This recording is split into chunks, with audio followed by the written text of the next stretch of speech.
Começou a Champions 2025-26 e voltou o resumão aqui no Eurão. Vamos para a primeira rodada que já teve uma pá de coisas interessantes, começando por Real Madrid e Marsella. De cara, uma surpresa, Vini Júnior no banco, o Xabi Alonso botando uma oportunidade aí pro Rodrigo. E o Real começou amassando, chutando de tudo que é jeito, até o Arda Güler perder a bola e o Timothy Weah abriu o placar pro Marsella. O Weah, que é filho do George Weah, a bola de ouro, todo mundo sabe, né? Só que nesse vídeo aqui a gente vai ver uma pá de familiares aparecendo, tá? Não demorou pro Rodrigo sofrer um pênalti e o Mbappé empatar. A rotação do Xabi Alonso dando uma funcionada, né? Rodrigo jogando muito bem. Só que na lateral direita foi uma insanidade, porque começou o Arnold jogando, ele saiu lesionado, entrou o Carvajal e o Carvajal meteu uma cabeçada no Rulli e acabou sendo expulso. É o primeiro caso Pepe que a gente vê aqui nesse vídeo, mas vai ter mais um, tá? E quem pagou o pato é o Valverde. Inacreditável é a sina do cara quebrar o galho na lateral direita. Tinha dois lateral pra jogar e ele que foi parar lá. Mas não importou porque o Vini entrou no jogo, meteu uma fumaça, forçou um pênalti e o Mbappé converteu para fazer o seu 6º gol em 5 jogos. Respeita o homem. Vitória do Real mesmo com um a menos. Ainda falando de times espanhóis, o Athletic de Bilbao enfrentou aí o Arsenal sem os seus 3 principais jogadores, talvez. O jogo foi pegado e se a tática inicial do Arteta não funcionou tão bem, depois o Arsenal venceu com o dedo dele. Ele tira o Gyökeres para botar o Trossard meio que de falso 9 e bota o Martinelli também. Logo depois, o próprio Trossard dá um toquinho inteligente pro Martinelli levar na velocidade e abrir o placar. Metendo o gol com 1 minuto e deixando o recado pro Eze, né? Vai ter que jogar muita bola pra pegar minha vaga no time titular. Até porque depois ele ataca novamente, jogada do Martinelli na ponta, ele toca pro Trossard, que dá uma chapadinha na bola, marcando também o seu gol e fechando o 2 a 0. Um gol e uma assistência para cada um dos dois reservas, trazendo a famosa dor de cabeça boa pro técnico arteiro. Do Arsenal a gente vai direto pro maior rival, o Tottenham, que está de volta na Champions League, sim senhor! Agora sim eu tô trajado pra comentar esse espetáculo, porque o jogo já começa com o Bergvall caindo na ponta direita e cruzando. O goleirão brasileiro Luiz Júnior tá na bola, tranquilo, só dele, só que eu não sei como, cara, que ele segura a redonda e empurra ela pra trás, contra o próprio patrimônio. Um gol contra bizarro que é capaz da gente ir até o final da Champions e ninguém cometeu uma bizarrice tão grande quanto essa. De resto, o Tottenham controlou no primeiro tempo, sofreu um pouquinho no segundo, mas ganhou. E com um detalhe, nos últimos 5 jogos do Totão, 4 vitórias e as 4 sem tomar gol, hein? Vai brincando com o nosso querido Thomas Frank. E quem brincou também foi o Qarabağ, porque é o seguinte, né? O Benfica era favoritaço jogando em casa e começou o jogo com tudo, bola na área e o Enzo Barrenechea pegou em cheio num escanteio para fazer o primeiro de cabeça. E o que gosta de Enzo, o Benfica, né? Era Enzo Fernandes, Enzo Pérez, agora Enzo Barrenechea, e não demorou pro Pavlidis deixar o dele também, mostrando que provavelmente é mais uma temporada para fazer 20 e poucos gols. Aí os portugueses não davam nada pelo Qarabağ, mas cara, o primeiro gol da reação deles veio justamente com um português de nascença. O Leandro Andrade, que defende a seleção de Cabo Verde, meteu um míssil indefensável e depois o Qarabağ consegue um empate em pleno estádio da Luz com o Duran, que não é o John Duran, é o Camilo Duran, um colombiano que chegou até a passar na base do Flamengo. E no final ainda complica a situação para as águias, porque o Qarabağ vira com o Kachuk 3 a 2 pro time do Azerbaijão. E essa derrota pro Qarabağ foi a pá de cal, Bruno Lage demitido, Mourinho, novo técnico do Benfica. Entretenimento na Champions está de volta. Outro time pequeno que fez bonito foi o Union Saint-Gilloise da Bélgica, participando da Champions pela primeira vez na história. Foram visitar o PSV e viram o atacante Ricardo Pepi dando uma de Pepe e metendo um chutaço no jogador do Saint-Gilloise dentro da área, pênalti. E aí foi convertido por quem? Pela promessa Promise David. Eu prometo pra vocês que esse David aí também é canadense, mas que ele não tem nenhum parentesco com o Jonathan David. E não era o dia do Ricardo Pepi não, porque ele perde a bola no meio campo, o El Hadji vai avançando, vai carregando, ninguém tira, ele marca um golaço pra ampliar. No que no segundo tempo, o time do PSV ainda esquece o Kevin McAllister livre dentro da área e o Union Saint-Gilloise faz o terceiro. Esse Kevin McAllister sim, não é o garotinho do Esqueceram de Mim, mas é o irmão do McAllister do Liverpool, tá? O PSV ainda desconta com o Ruben Van Bommel, que sim, é filho daquele Van Bommel, volante holandês. E no final, 3 a 1 pro Saint-Gilloise, estreando bonito na Champions League, hein? Agora vamos pro entretenimento puro, que foi Juventus contra Borussia Dortmund, reeditando a final de 97. O primeiro tempo foi 0 a 0, tranquilo, mas no segundo o caos foi completo. O Borussão saiu na frente com uma sapatada do ADM de fora da área, E depois a Juve empata no talento do craquinho Yildiz, que mete um golaço colocado maravilhoso. Logo depois o BVB passa na frente do placar mais uma vez com uma finalização colocada do Inmecha. Parecia que só valia gol de fora da área nessa partida, né? Não dava nem tempo de respirar até que o Yildiz enfia a bola pro Vlahovic, que sai na cara do goleiro, mata o Kobel e empata tudo de novo. E é incrível como o turco Yildiz com 20 anos já é o craque dessa Juventus, né? Ainda tem brilho brasileiro porque o Ian Couto tá atacando, ele tropeça na bola sozinho, mas ao invés de passar vergonha, ele recupera a pelota e fala, vou daqui mesmo, manda pro gol e faz o 3 a 2. E aí pênalti pro Borussia Dortmund. E esse pênalti gerou uma treta, porque o Guirassy queria bater e o técnico Kovac falou, não, o batedor é o Ben Sebaini, que realmente justificou a escolha porque ele bateu gelado numa tacada de sinuca perfeita. Detalhe que o Guirassy jogou sem o nome dele na camisa atrás, tava escrito como se o nome dele fosse Dortmund. 4 a 2, mas ainda cabia mais, tá? Porque no finalzinho, já nos acréscimos do segundo tempo, o Vlahovic desconta depois do próprio Ben Sebaini sair jogando mal. E no último minuto o Vlahovic manda um cruzamento perfeito na cabeça do defensor Kelly, que chega como a chave da Juventus para empatar em 4 a 4. 2 jogos seguidos da Juventus metendo 4 gols, hein? Inter e Borussia Dortmund. E o Vlahovitão, sou obrigado a dar meu braço a torcer, fez 2 gols e uma assistência perfeita, para mim, o craque da rodada. E já que a gente tava falando de famílias, né, o Jude Bellingham não jogou pelo Real Madrid, mas o Jobe Bellingham esteve em campo pelo Borussia. E não foi o único time alemão a reeditar uma final de Champions, afinal tivemos Bayern de Munique contra Chelsea com o Neuer no gol, que estava na final de 2012, hein? Bola na área e o Chalobah acaba fazendo um gol contra bizarro, e depois o Harry Kane se movimenta na área, protege a bola, o Caicedo faz o penal e o furacão inglês não perdoa e abre 2 a 0. É engraçado como o Chelsea gastou trilhões, né? E ainda assim começa um jogo de Champions importante com Adarabioyo e Chalobah como a zaga titular. É um nível um pouquinho abaixo. Mas se o jogo tava pegando fogo, o gelado resolveu aparecer, tabelou com o Malo Gusto e meteu uma chapada espetacular de fora da área. O Palmer já fez vários gols dessa maneira e se deixar ele vai sempre guardar. Agora no segundo tempo o Malo Gusto simplesmente recua uma bola de forma bizonha, o Harry Kane recebe um presentaço, manda no cantinho, faz o 3 a 1 e o Chelsea literalmente tomou 3 gols de 3 falhas individuais, né? No fim do jogo o brasileiro Andrei Santos entra, descola uma assistência pro Palmer, mas estava impedido ali por um pouquinho. Então no final das contas 3 a 1 pro Bayern de Munique e a vingança pela final da Champions de 2012 e também por terem tomado uma facada na contratação do Nicolas Jackson, né? Não foi dessa vez a lei do ex. Enquanto isso, o PSG, atual campeão da Champions, chega com tudo, querendo levar o bicampeonato, né? E a gente sempre de olho nos atacantes dos caras ali, que jogam muita bola e tal. Porém, de repente, sai um gol de atacante, de centroavante, e tu vai olhar, é o Marquinhos. O que ele tá fazendo na área como se fosse o Ibrahimovic empurrando uma bola embaixo do travessão, né? Pois é, tu vai na origem do lance, o Marquinhos tava dando bote lá no campo de ataque, ele recupera a bola e aparece pra finalizar. Muito bem o Marcos. Aí, como se não bastasse zagueiro virar o Ibra, né? O Kvara vira o Ronaldinho Gaúcho, pega a bola pelo meio, vai carregando, ninguém para, ele manda um balaço pra fazer o 2 a 0. Faltava só, sei lá, o Barcola dar uma de Neymar.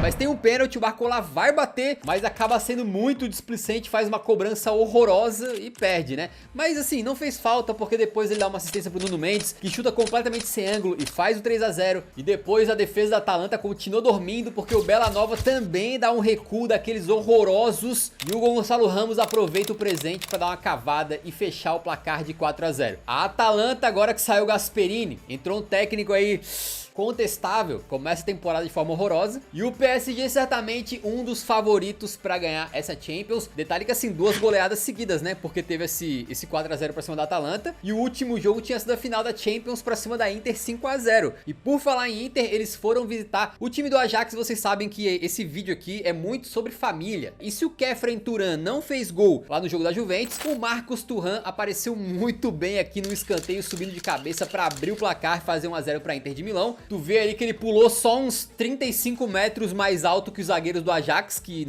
quase não saíram do chão. E aí no segundo tempo, outro escanteio, bola de novo na cabeça do Marcos Thuram, e de novo ele sobe ali com muita tranquilidade pra fazer o gol. E assim, a marcação do Ajax, um negócio quase amador, né? Tu olha o camisa 4, o Itakura, ele tá ali marcando ninguém, aí quando ele se liga e vai pra bola, já é muito tarde, o Marcos Thuram chegou antes, caixão. Começo complicado pro gigante Ajax, mas agora vamos pra um jogo entre 2 times pequenos que você não liga, né? né? Mas você tá enganado. Porque o Slavia Praga recebeu o Bodo Glimt e fez 2 a 0 com 2 gols do Imbodi. Aí o Bodo Glimt diminuiu com o Bassi. Mas meus amigos, vocês lembram na final da Champions de 2002, quando o Zidane dá um voleio maravilhoso contra o Leverkusen? Um gol antológico? Pois é. No minuto 90, aconteceu nesse jogo algo semelhante. O Fett do Bodo Glimt simplesmente meteu uma versão alternativa daquele golaço do Zidane, né, uma finalização brutal e garantiu 2 a 2, sendo que não foi o único momento lendário que eles resolveram repetir. No último lance da partida, 101 minutos, o jogador do Slavia sai na cara do goleirão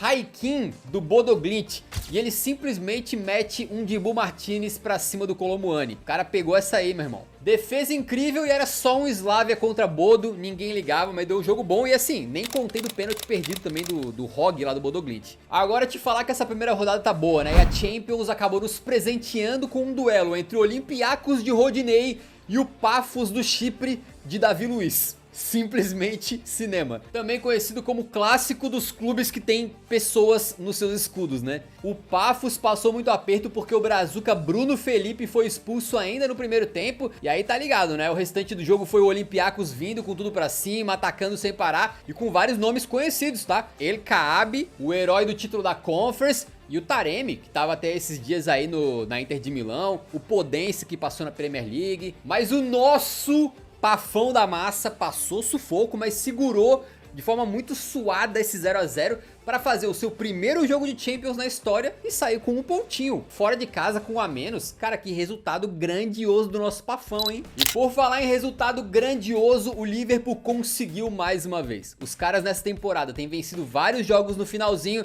e não foi diferente na reedição desse clássico, entre aspas, se a gente for levar em consideração aquele jogo antológico lá de 2020 pelas oitavas de final. E a máquina do Arne Slot começa com tudo, Salah cobra uma falta e ela desvia no Robertson sem querer e é gol dos caras. 3 minutos depois, o Salah tabela com o Gravenberch, ganha de 3 jogadores do Atlético ali na força e na velocidade e faz mais um. O que é decisivo esse homem é brincadeira e jogou demais, tá? Só que também é bizarro o quanto que o Marcos Llorente odeia o time do Liverpool. Em 2020 ele fez aqueles 2 gols lá e depois deu assistência pro terceiro naquela virada. E chegou pra esse jogo agora, o cara não marcava um gol desde fevereiro. Aí chega o jogo contra o Liverpool, o que acontece? Recebe uma bola dentro da área, mete uma bicuda, passa pelo Alisson, 2 a 1. E no segundo tempo uma bola que sobra pra ele, ele pega de primeira, ela desvia, mata o Alisson, 2 a 2. Doblete do cara que não fazia gol há mais de 6 meses, mole. Marcos Llorente, lateral direito e meio campista, tem 4 jogos contra o Liverpool e 4 gols agora. Mas se tudo parecia perdido, parece que nessa temporada o Liverpool pegou um pouquinho pra si da força daquele Leverkusen, que sempre fazia gol no finalzinho, naquela temporada histórica, né? Trouxe de lá o Frimpong, trouxe de lá o Wirtz e trouxe de lá essa magia também, porque já nos acréscimos, bola na área e o Van Dijk sobe como poucos pra botar a bola no fundo da casinha e fazer o 3 a 2 quase no apagar das luzes. O Atlético segue tropeçando e tropeçando, o Liverpool segue vencendo e vencendo, e o Simeone despirocou completamente, tretou com um torcedor lá na arquibancada e foi demitido, tá? Não foi demitido não, tomou cartão vermelho, foi expulso, beleza? Mas se a magia do gol no fim passou pro Liverpool, não necessariamente o Leverkusen perdeu, tá? Contra o Copenhagen, o Larsson abriu o placar e depois o Bayer Leverkusen empatou com o Grimaldo de falta, mais uma cobrança magnífica, ele já tinha feito 2 de falta contra o Frankfurt no jogo anterior, então foram 3 gols de falta em 2 jogos pro Grimaldo e só golaço, bateu o Juninho Pernambucano no cara e já era agora. Aos 87 o Copenhagen volta à frente com o Robert, brasileiro, aquele mesmo ex-Cruzeiro, só que se a chegada do Ten Hag trouxe azar, a saída dele botou as coisas no eixo de novo lá pro Bayer Leverkusen, o craquinho Echeverri mandou pra área e o zagueirão todo troncho do Copenhagen mandou contra o próprio patrimônio, um 2 a 2 bem maluco no final, tá? Já o Mônaco começou perdendo um pênalti contra o Clube Bruges lá na Bélgica, com o Akliush batendo e o Mignolet, aquele mesmo veteranaço, defendendo. Aí depois disso o Clube Bruges não teve pena e abriu 4 a 0 simplesmente. Esse time dos caras já mostrou na última Champions como é organizadinho, tá? Agora pra gente aqui fica o destaque pro gol de honra do Mônaco, que foi marcado por ele mesmo, Ansu Fati, a ex-grande promessa do Barcelona, camisa 10 e tudo quem lembra, acabou voltando aí depois de muito tempo sem jogar e meteu o seu golzinho, quem sabe não é um caminho de recuperação pra ele. E falando em 4 a 1, o primeiro time que enfrentou o Kairat do Cazaquistão foi o Sporting de Portugal, mas assim, a sorte deles é que o jogo foi realmente em Portugal, eles não tiveram que fazer aquela viagem bem longa, né? E o Sporting acabou não tendo tanta dificuldade, mas assim, pro time dentro de campo. Já o pessoal da organização, sim, teve dificuldade. Em plena Champions League, eles meteram o hino da Europa League pra tocar na entrada em campo ali. Aí é complicado, né, amigo? E o jogo começou com o goleirão do Kairat, o Kalmirza, defendendo um pênalti do Hjulmand, mas é um grande feito porque esse guri aí tem apenas 18 anos, tá? Parabéns pra ele. Aí o Trincão fez o primeiro num golaço de fora da área, ele mesmo fez o segundo também com um belo chute. O Brazuca Alisson Santos fez a trinca, com um detalhe de que coisa de um ano atrás ele tava no Figueirense jogando a Série C e agora tá metendo gol na Champions League, hein? Muito brabo. Enquanto pra completar o 4 a 0 a gente teve a alegria de poder ver a joia do Sporting, Giovanni Kenda, metendo um slalom ali dentro da área. O bicho meteu um Léo Messi ali, encarnou nele, um golaço driblando todo mundo. Esse garoto é espetacular. E se o Alisson Santos marcou pro Sporting, o irmão dele fez o gol de honra pro Kairat. O cara se chama Edmilson Santos, mas não é da família, né? É só o sobrenome que é igual. Aliás, meteu um golaço, tá? Tá de parabéns. Foi o primeiro da história do Kairat na UCL. Já o Manchester City enfrentou o Napoli lá no Etihad Stadium. E deve ser curioso pro De Bruyne, né, que acabou de sair do City, é um ídolo máximo lá, logo na primeira temporada de ter que voltar para enfrentar o seu ex-clube. Só que acabou que deu muito ruim porque o Haaland meteu na frente e arranjou uma expulsão do Di Lorenzo. O time ficou com um a menos, aí o Antônio Conte foi lá e tirou o De Bruyne de campo, hein, cara. Putz. Faz sentido, né? O De Bruyne não é o melhor cara mais indicado pra ficar marcando com um a menos igual um maluco. Mas, pô, sacanagem, né? Era um reencontro super esperado e tal, e durou coisa de 20 e poucos minutos. O Napolão então se fechou brutalmente, todo mundo atrás da bola, e mesmo se segurando muito bem, água mole em pedra dura, tanto bate até que fura. O Foden tava fazendo uma partida espetacular e deu um belo passe que a bola subiu pro Haaland fazer o gol meio que de foca ali, né? Deu uma encobrida no goleiro de cabeça. Eu sou obrigado a desacelerar e falar dele, beleza? O Haaland chegou a 50 gols na Champions League com apenas 25 anos. Em toda a história da Champions, apenas ele e mais 9 jogadores conseguiram chegar na marca de 50. E ele foi o que precisou de menos jogos pra conseguir chegar lá. Ele tem mais gol do que jogo na Champions League. É um negócio absurdo esse tal desse Haaland, rapaziada. Vocês acham que ele não vai chegar a 100 gols daqui uns 5, 7 anos? E depois do Haalandinho, então, foi a vez do Doku brilhar. Ele rabiscou todo mundo dentro da área e meteu um golaço 2 a 0 pro City. O Napoli, que já tava sem o Osimhen há um tempinho, e o Galatasaray, que comprou o Osimhen, também foi pro jogo de Champions sem ele, machucado, mas mesmo assim o Gala conseguiu abrir o placar fora de casa contra o Frankfurt, num gol do Akgün, que deixou o zagueirão ali no chão, feito um saco de batata, todo esparramado. Só que o Akgün usou o seu crédito com a torcida ali pra entregar uma bola depois. O Doan tentou fazer o gol e acabou batendo no Davinson Sanches, nosso querido Davinson. Ele mesmo, né, mais um gol contra do homem na carreira, coitado, de vez em quando ele é meio zicado mesmo, né. Abriu a porteira e foi um turco que começou a virada do Frankfurt pra cima do Gala, tá. Baita gol do Can Uzun, que é mais uma joia lá da Turquia pra gente ficar de olho. E depois Scheibe e Burkhardt fizeram 4 a 1. Sendo que nesse quarto gol a bola meio que já ia pro gol, mas mesmo assim ela bate no Davinson Sanches e entra, cara. É um negócio esquisito mesmo, coitado, velho. A zaga do Galatasaray tava realmente tenebrosa, um zagueirão entrega ali a paçoca completamente. E o Nauf, então bate pra fechar o 5 a 1 pro time alemão. Melhor o Osimhen voltar pra fazer 5 gols por jogo aí, senão pro Galatasaray vai ser complicado, hein. E claro que estamos apenas na primeira rodada, mas Frankfurt na liderança, como não? E se o Barcelona foi pegar o Newcastle lá na Inglaterra sem o Yamal, eles tinham outra joia dentro de campo. Marcus Rashford, emprestado pelo Manchester United, tava muito participativo, mas errando um pouco, até que chegou o momento de um cruzamento perfeito do Koundé na cabeça dele. O movimento pescoçal foi sublime e ele abriu o placar. E aí, com a confiança em dia, meu amigo, ele tirou o Tonali na frente da área e meteu um tirambaço indefensável. A bola bateu no travessão e entrou pra fazer o segundo. Doblete de Marcus Rashford, um dos artilheiros da Champions, empatado com uma pá de outros jogadores aí que também meteram 2 gols, tá? O Newcastle não desistiu e conseguiu dar uma quebrada na linha de impedimento do Barcelona no final, com o Murphy cruzando pro Anthony Gordon completar e fazer o 2 a 1, completando a vitória do Barça. E atenção, a rodada de estreia com mais gols na história das estreias de Champions League. Não foi nada mal, hein? Não foi nada mal.